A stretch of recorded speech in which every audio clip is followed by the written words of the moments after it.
I think this is quite funny, isn't it? That it's a great pleasure to be here, but to ask an Englishman to pass on his culinary experience.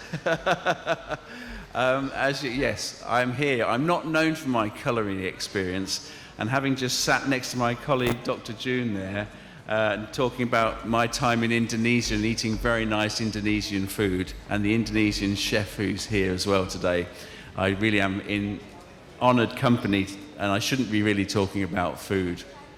But what I would just like to say is congratulations to everybody who's passed out today. You have your certificates. This is your launch pad to success. So I'm sure, do they have things like Bake Off and Master Chef here in Pakistan? Not yet. No. That's coming soon then. So your next step is to make sure you become the master chefs of Pakistan.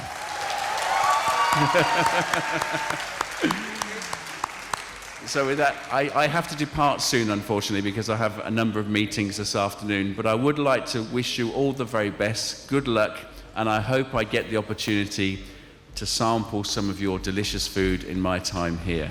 Bahut shukriya. Thank you. Bye-bye. Bye.